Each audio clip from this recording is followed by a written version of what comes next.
Olá a todos, meu nome é Pedro Henrique Sales Brito, sou professor doutor na Universidade União Anchieta, em Jundiaí, São Paulo. Também sou sócio proprietário da Conec Consultoria especializada em equinos e venho trazer para vocês um relato de caso de hérnia diafragmática que a gente operou no Centro Veterinário da União Anchieta, lá em Jundiaí, São Paulo.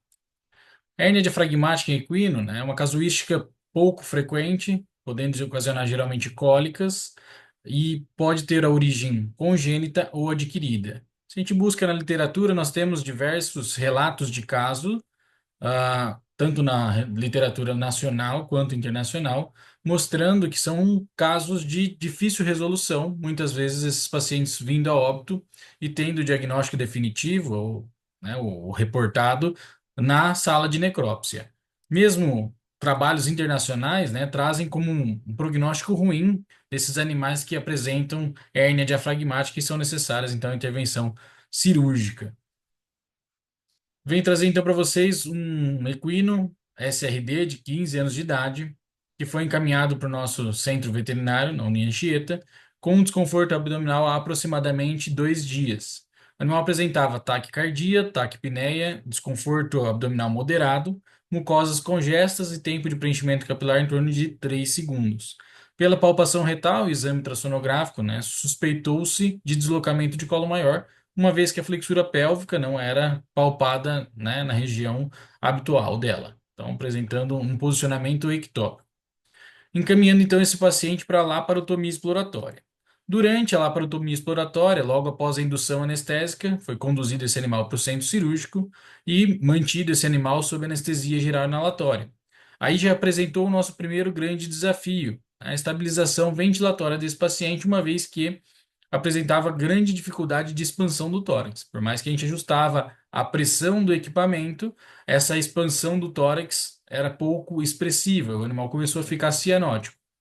Mas a gente ainda não tinha o diagnóstico definitivo de hérnia diafragmática. A princípio, suspeitou-se que o animal pudesse ser portador de asma, né, ou antigamente conhecido como doença pulmonar obstrutiva crônica, DPOC.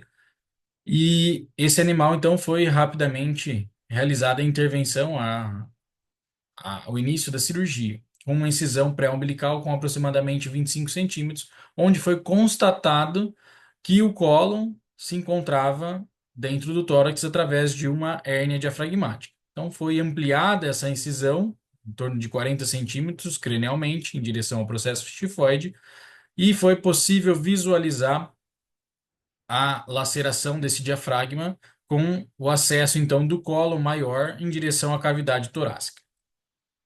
Utilizando a técnica de sifonagem, onde a gente colocou uma mangueira convencional de lavagem de cólon, com entrada de água, associado, né, a uma sonda nasogástrica de maior calibre, 17 milímetros, para realizar um turbilhonamento nesse cólon maior e o esvaziamento do conteúdo. Então a água, né, entrava pela mangueira convencional, fazia o turbilhonamento dentro desse cólon e era retirado através, né, dessa sonda nasogástrica como se fosse uma lavagem de cólon. O acesso foi feito pela enterotomia da flexura pélvica. Diminuindo esse volume do cólon maior, foi possível exteriorizar essa alça, né, que estava apresentando a compactação de conteúdo dentro da cavidade torácica. Ó, essa alça apresentando alguns graus de lesões, né, na sua região de serosa, apresentando um pouquinho de hematoma e alterações macroscópicas importantes, mas foi possível então a retirada desse conteúdo de dentro do tórax e a liberação desse cólon maior que estava presente dentro do tórax. Após a retirada, foi realizada então a avaliação do tamanho da abertura nesse diafragma, então todo o coração batendo, né, o pulmão sendo insuflado positivamente pelo aparelho de anestesia. A gente consegue observar essa extensa área de laceração do diafragma, em torno de 25 a 30 centímetros, onde então optou-se pela rafia desse segmento. Para a rafia diafragmática, a gente utilizou, né, o padrão de sutura Sultan, também conhecido como X, utilizando o Vicryl número 6, que é um fio bastante espesso, e a gente realizou, então, o procedimento dessa rafia utilizando a própria mão, né, sem instrumental cirúrgico, protegendo os tecidos de pulmão e coração para que essa agulha não perfurasse esses tecidos que são tão nobres.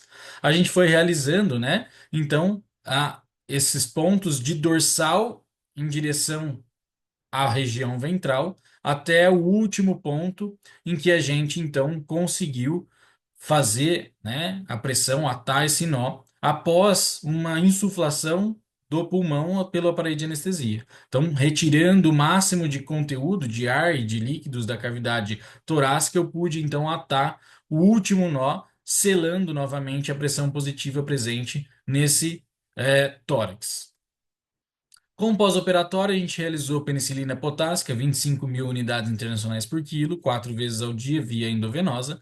Gentamicina, 6,6 miligramas quilo, 1 vez ao dia também via endovenosa.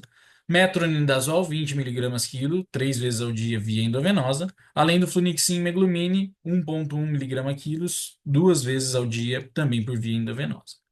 Como a incisão acabou ficando grande, optou-se pela utilização dessa cinta. Cinta que a gente costuma utilizar é essa cinta abdominal humana para cirurgias, né? A gente pega o maior tamanho e adapta isso para equinos. Esse animal apresentou um apetite seletivo durante 72 horas, um certo incômodo, né? Pelo tamanho da incisão, pela dor na região torácica. E esse paciente, depois de 72 horas, apresentou uma evolução positiva. Tá? Então, a gente foi realizando monitoramento desse paciente com ultrassonografias diárias, acompanhando, né, a espessura desse diafragma, e conforme isso foi diminuindo o processo inflamatório nos dias subsequentes, além, é claro, né, do acompanhamento da cavidade torácica, onde a gente consegue observar nesse vídeo um pouco da extremidade do pulmão apresentando atelectasia pulmonar, acúmulo de líquido e fibrina nesse tórax, né, que ao longo dos dias foi melhorando, foi diminuindo, foi sendo absorvido esse conteúdo, não sendo necessária nenhuma intervenção a mais, né, nenhuma lavagem de tórax, nenhuma alteração em antibióticos, né, tendo uma evolução bastante positiva com relação a esse acúmulo de líquido intratorácico. Esse paciente então foi monitorado, exames laboratoriais, exames ultrassonográficos e após 20 dias recebeu alta hospitalar, né, após apresentar normalização de ultrassonografia torácica, ultrassonografia abdominal, avaliação de enzimas, perfis renais, hepáticos e hemograma, né? Então, quando tudo isso normalizou, realizou a retirada dos pontos e esse paciente foi então encaminhado à sua casa. Agradeço a todos pela participação nesse Sincave e espero vê-los em breve. Muito obrigado pela atenção de vocês.